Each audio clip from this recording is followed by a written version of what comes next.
जोरदार टाळ्या या दीप प्रज्वलन आणि नटराज पूजनासाठी मान्यवरांचे खूप खूप धन्यवाद।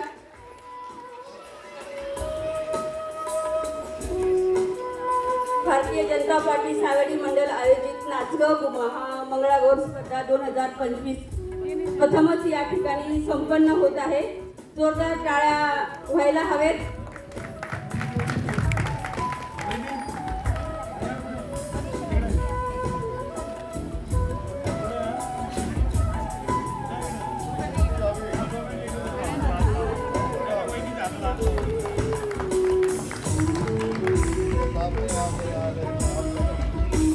तमसोमा ज्योतिर्गमय, अंधाराकडून प्रकाशाकडे जाण्याचं हे पर्व म्हणजे दीप प्रज्वलन। दीप प्रज्वलनानं आजच्या सांघिक स्पर्धेला सुरुवात होत आहे। या ठिकाणी हे उद्घाटन संपन्न होत आहे।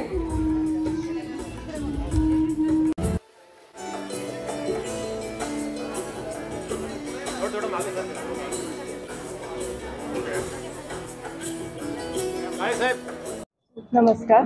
आज सावेडी इथे माऊली सभागृहामध्ये खूप सुंदरसा कार्यक्रम काळे परिवाराने आयोजित केलेला आहे आणि खरं तर मी त्यांचं मनापासून धन्यवाद करेन की आमच्या महिलांसाठी एक सुंदरसा प्लॅटफॉर्म त्यांनी दिलेला आहे, जिथे सगळ्या महिला छान पद्धतीचं मंगळागौर आपली जी संस्कृती आहे ती जपून अगदी खूप सुंदर पद्धतीने तयार होऊन आलेल्या आहेत आणि खूप सगळ्या इतक्या छान दिसत आहेत।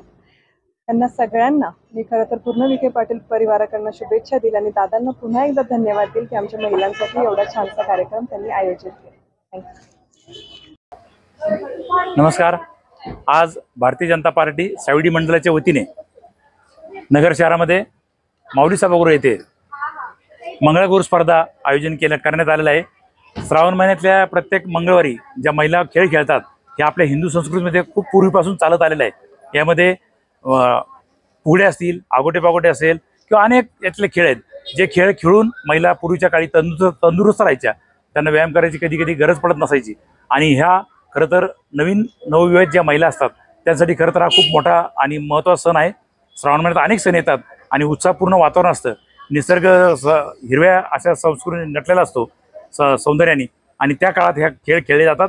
खरं तर मुंबई, पुणे, ठाणे, नाशिक या शहरामध्ये या स्पर्धा होत असतात, खूप मोठ्या प्रमाणात होतात, पण आपण नगरमध्ये खूप वर्षानंतर म्हणजे प्रथमच अशी स्पर्धा घेत आहोत। त्या स्पर्धेदरम्यान आता आज 13 संघांनी सहभाग घेतलेला आहे। 13 संघांमधून जवळजवळ 220 महिला यात प्रत्यक्ष पार्टिसिपेट करतायत।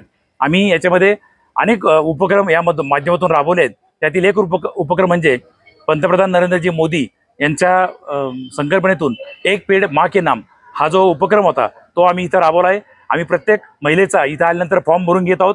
त्याच्यामध्ये त्यांचं नाव, पूर्ण पत्ता, फोन नंबर, ईमेल ID आणि ते जिथे कुठे झाड लावणार आहेत त्या झाडाचं ठिकाण आणि त्यानंतर त्यांच्या आईचं नाव। जर आम्ही आईचं नाव घेतलं तर त्या महिला ती झाड नक्की लावेल, त्याचं संगोपन करेल, संवर्धन करेल अशी आमची खरं तर इच्छा आहे। आणि ते झाड लावल्यानंतर आम्ही त्यांच्याकडून एक सेल्फी घेणार आहोत त्या झाडाचा, आणि हा सेल्फी आम्ही आमच्याकडे जतन करून ठेवणार आहोत। पुढच्या वर्षी जेव्हा केव्हा ते या स्पर्धा होतील तेव्हा पुन्हा त्या झाडाचं आम्ही सेल्फी घेऊ। मौज मजा मस्ती मध्ये रमते मन, निसर्गात नंदनवन साई बन। मौज मजा मस्ती मध्ये रमते मन, निसर्गात नंदनवन साई बन, साई बन। सुटीचा आनंद लुटू झाडी हिरवीगार, प्राणी पक्षी कारंजे धबधब्याची धार, ला ला ला ला ला ला ला ला ला ला ला ला ला। विरंगुळा विसाव्याचे वेचू क्षण, मौज मजा मस्ती मध्ये रमते मन, निसर्गात नंदनवन साई बन, साई बन। टेन्शन पासून राहू दूर, आनंद घेऊ पुरेपूर। हुरडा पार्टी वनभूषण या वैशिष्ट्यांसह अल्पावधीत लोकप्रिय झालेलं पर्यटन स्थळ साईबन।